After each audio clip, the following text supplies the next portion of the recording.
Mangwanani Marelepo Vukenjani Kleklas Vanave Africa. Welcome to Africa Good Morning, the news and current affairs show bringing you everything you need to know happening on the African continent and beyond. You are joined by Ashwin Bedi and Aina Raiza Kweyo, fresh on a Monday morning. How are you? I am good. You're How good. are you? I'm fantastic. I'm well rested. Yes, The it's weekend essential. was great. It was wonderful. Yeah. All right. Let's have a look at our top stories. South Africa's Johannesburg feels a tremor after 5.0 magnitude quake. Sharp rise in child deaths after Tigray loses food aid. And 99-year-old woman arrested for selling illicit alcohol and harboring criminal gang. We also talked to Talen Gore as well as Ari Khoukhad when we return during the show. Welcome to My.NA Cars, your ultimate destination for everything automotive. I am your host, Diana Master. Teamwork makes the dream work, right? Discover the latest models, innovative technologies, and expert insights from our passionate hosts. Learn essential maintenance tips and get exclusive behind-the-scenes access to the automotive industry. Don't miss My.NA Cars on NTV every Thursday at 2100 hours. Tune in and ignite your passion for automobiles.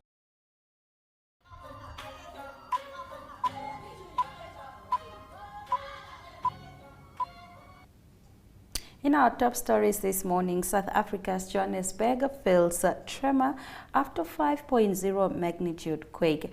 A 5.0 magnitude earthquake shook South Africa's Johannesburg on Sunday morning, the U.S. Geological Survey said. The USGS said the earthquake occurred at 12 midnight at a depth of 10 kilometers. Some Johannesburg residents reported feeling earth tremor in Johannesburg. Longest and strongest I have felt. Went on about 30 seconds. It felt like one resident wrote on Twitter. Security risk and crisis management consultancy Crisis 24 said there were no reports of damage or casualties as a result of the earthquake. Now, in the month since the US and the UN suspended food aid to Ethiopia's war-ravaged Tigray region, doctors at the biggest hospital there say 7 malnourished children have died. That marked an increase in May, making up more than half of the 13 total deaths since the start of the year, staff at the Ada Referral Hospital in Mekelle told the BBC. What's more, medical charity Médecins Sans Frontières says nearly 70% of health facilities in Tigray have been deliberately vandalized and had equipment looted to make them non-functional. At present, 32 children are in very critical condition and receiving treatment in an intensive care unit at Ada Referral Hospital. USAID and the UN World Food Programme froze aid to Tigray after discovering that food shipments were being diverted and sold at local markets. This week, both went a step further, announcing they would be suspending food to the whole of Ethiopia, with some exceptions for only the most vulnerable. In our next story, head of Nigeria's central bank detained by police. Police in Nigeria say they have detained the governor of the country's central bank during an investigation. On Friday, Nigeria's new president Bola Tinubu announced that he had suspended the governor Edwin Emelifil with immediate effect amid planned reforms in the financial sector. At his inauguration last week, President Tinubu criticized Master Emelifil's monetary policy and his handling of Nigerian currency. The naira has weakened progressively under Master Emelifil's leadership. Operations have been handed over to the bank's deputy governor. Now we move over to Tanzania, where a 99-year-old woman was arrested for harboring criminal gangs and selling illicit alcohol. The woman wailed uncontrollably and threatened the officers with a curse if they dared to touch her or search her rented house for incriminating evidence. But the undaunted officers went ahead with their mission, seizing about 9 liters of changa in plastic bottles hidden under her dress, as well as more than 40 knives in the house and some crowbars suspected of being used by gangsters to break into shops and homes. Also found in the one room were several padlocks, 5 axes, 6 knives, and other assorted items, including dozens of bags of tea leaves hidden in a metal box believed to be from shop burglaries. The woman's identity card found in the house showed that she was born in 1924. In our next story, white rhinos are reintroduced to DR Congo National Park. 16 southern white rhinoceroses have been released into DR Congo Garamba National Park, officials said on Saturday, reintroducing an endangered species that was disseminated by poaching. The last northern white rhino in the park, which lies in the Democratic Republic of Congo's northeast, was poached in 2006. According to a joint statement from the Park and Conservation Group, 16 white rhinos have been transported from a private reserve in South Africa to Garamba.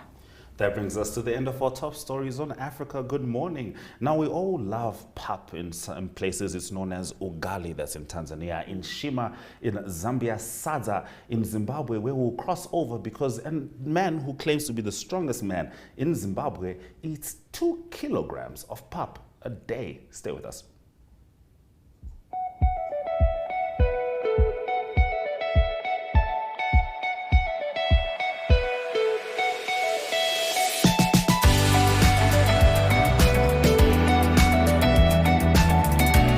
To another exciting episode of Irongo Talk. We bring jou lees die weer en vertel ook vir julle waar die vis heel moontlik gaan byt.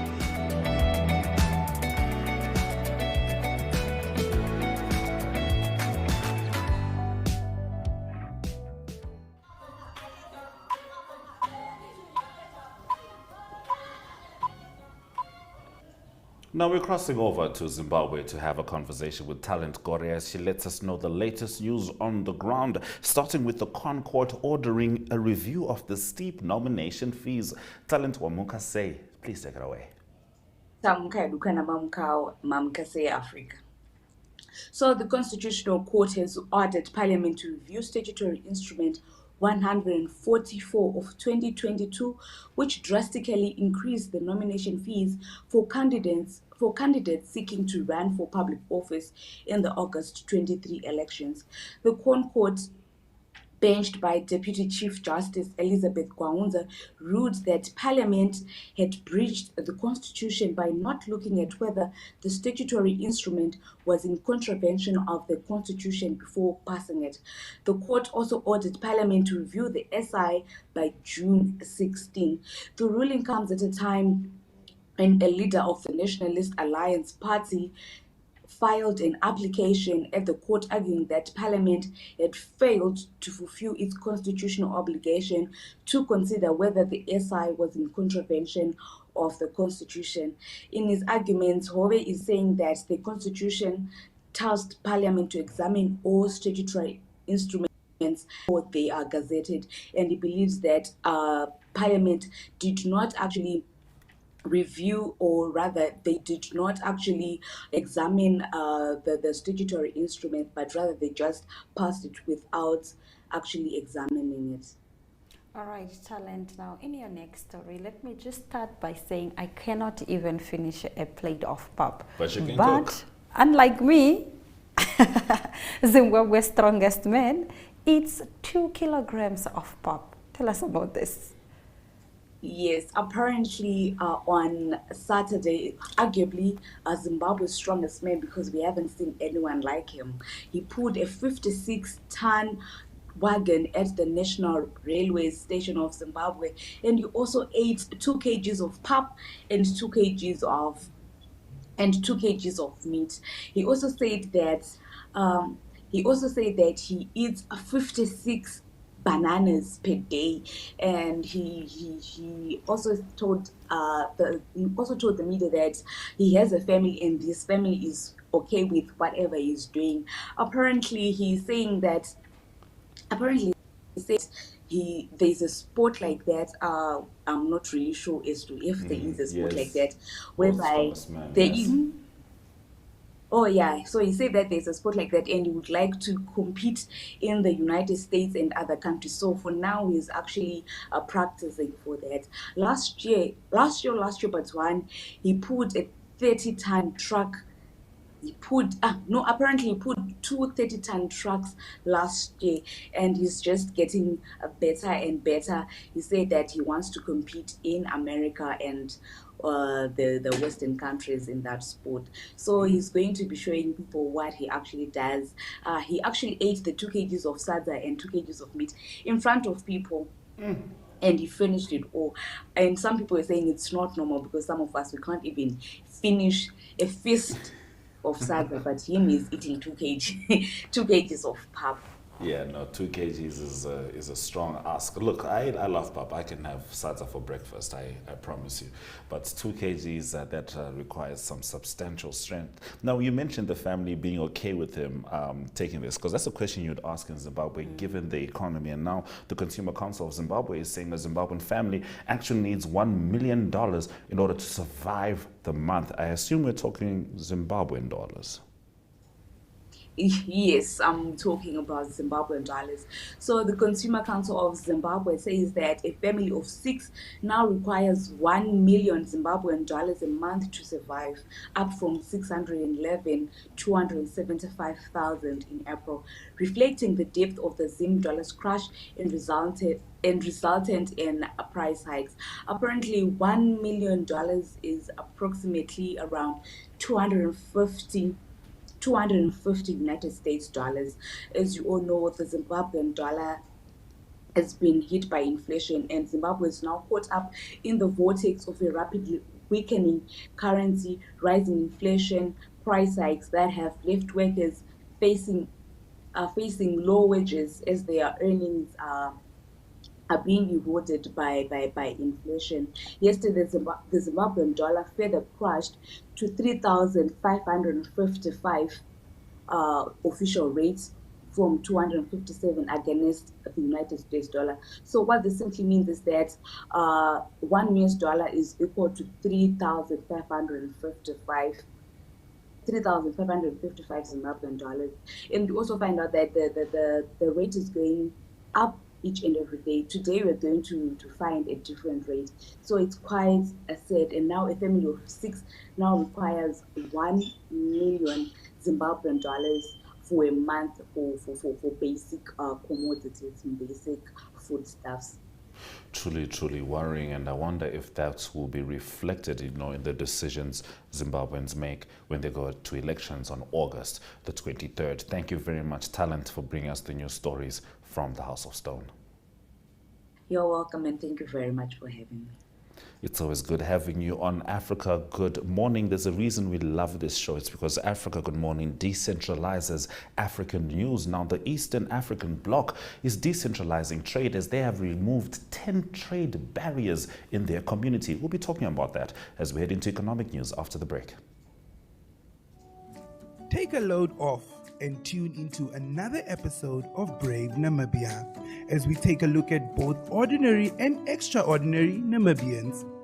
Brave Namibia is broadcasted on NTV Saturdays at 6:30 p.m.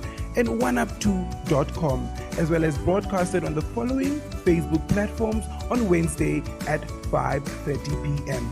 Republican, Allgemeine Titan, Namibian Sun, and all Namibia Media Holdings pages. For more information, contact the Brave team at brave@synergy.com.na. Brave Namibia, for the ordinary and extraordinary Namibians.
economic news this morning, IAC scraps 10 trade barriers as new ones emerge. 10 trade barriers have been shown the door in the Eastern African Community bloc. This is as 4 new ones emerged, making the fight against them a perennial task for the partner states. 8 to 9 tariff barriers, though still outstanding, are at a different level of resolution. A ministerial meeting on trade and industry held here early this week called for swift scrapping of the remaining NTBs. The meeting was chaired by Burundi's Trade Minister, Transport and Industry and Tourism, Mary Chantal Ninjembere. The South Sudan also joined the community in 2016 and came under fire for changing visa fees to IAC national visiting countries. And British Prime Minister Rishi Sunak on Wednesday announced a world summit, a first of its kind, artificial intelligence seeking a leading role for the UK in limiting potential doomsday risks as he visited Washington. Sunak will meet President Joe Biden at the White House on Thursday for talks during which he will also voice unstinting support for Ukraine as the young Conservative leader wages an often uphill battle to show the UK's post-Brexit relevance. Opening his 2-day trip, the Prime Minister announced that Britain would hold the world's first summit on artificial intelligence in the second half of the year. That brings us to the end of our economic news. Let's have a look at the economic indicators before we return with the sport.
All right, so your enemy's enemy is not your friend. Why? Because you may find yourself supporting your own city rival right into eclipsing your club's biggest legacy mark. And this was the story of Manchester City as they had the wonderful cheerleading of Manchester United supporters right into the treble. Adi Hochad, please give us the sports. Yes, indeed. It's been a busy sport weekend, and it's a great achievement for Manchester City. I think I must also tip my hat. I think there's lots of hat tipping going around the world. That must give them credit. Brilliant performance by Manchester City. They've been playing great football for the past 4, 5, 6 years. They did the treble. That's importantly what they did. But let's get to the result first quickly. They beat Inter Milan in the Champions League final, UEFA Champions League final. That was played in Istanbul. That is Manchester City celebrating a 1-0 victory. That earned them the treble that is so difficult to be done. It was only done once before, 1999, that you referred to there, Ashwin. That was when Manchester United did the treble. The treble is difficult because it's the FA Cup winners, the English Premier League winners, and also winning the UEFA Champions League. So well done to Pep Guardiola, specifically the coach. There's Pep Guardiola with the 3 trophies. Great achievement, probably the GOAT, probably the best coach in modern football, matching Alex Ferguson in all those achievements. Let's go on to tennis news. A big tournament came to the end. That was in Paris, the French Open, always very exciting tennis on clay. It was Novak Djokovic. He's the winner. There's Novak Djokovic with Casper Ruud. They played in the men's final. Novak Djokovic in white there, winning in 3 sets. And he's also getting closer to being, well, he is the GOAT in men's tennis now. He's the best in men's tennis, winning his 23rd major title, eclipsing Rafael Nadal on 22, Roger Federer on 21. He's matching now Serena Williams. That's also got 23 in the women's side of the world tennis, and chasing Margaret Court on 24. And in the women's side of the draw, it was Iga Swiatek of Poland. Great victory for her in 3 sets, confirming a #1 status. There's #1 Iga Swiatek of Poland, beating Karolina Muskova of Czechia in 3 sets. Quickly, also cricket news. It was the World Test Championship played over 5 days at the Oval. Pity they can't play best out of 3 tests, maybe, but it's a long game, 5-day test. It was Australia. They're the world champions. They beat India by 209 runs, set up by a great first innings by 469 when they lost the toss and they had to bat on a cloudy day with the Duke ball moving around. It was Travis Head scoring 163 runs. He was the man of the match. And then also to close off the Comrades, it was lots of sore feet and bodies this morning. Comrades running 87.7 kilometers from Pietermaritzburg to Durban. 42 Namibian runners also completed or took part in the Comrades. We're not sure how everyone did, but hopefully they did well. The winner there was Teti Mujara. There he is, Teti Dijana. He's the winner. He was also the winner last year. New record for the down run, 5 minutes, 13 seconds, and beating a record from 2016. But the big winner was also Gerda Steyn. She's the women's winner, beating Frith van der Merwe's record from 1989 by almost 10 minutes. That's Gerda Steyn winning in 5 hours, 44 minutes. They're very fit, and I admire what they do. It's a difficult race, that Comrades. But well done to all the sportsmen, and we'll have a great Monday to everyone, and we talk more international sports tomorrow. But a great week. Bye-bye. All right, thank you very much, Ari, for bringing us the international sport. Just to touch on some local sport, it was Derby Day this weekend. United Club Trustco taking on Wanderers. They've done this for over 60 years. Wanderers taking the first team rugby game 33-30. They won last year as well. Stay with us as we head into the highlights after the break. Welcome to What's Cooking, where culinary passion meets expert insights. Somebody must really want to cook and want to cook good food. Immerse yourself in the bustling world of professional kitchens as top chefs create mouthwatering dishes. Join us for in-depth interviews as our host explores the experiences and expertise of our guest chefs. Don't miss out. Tune in to What's Cooking on NTV every Friday at 2100 hours and let the culinary adventure begin.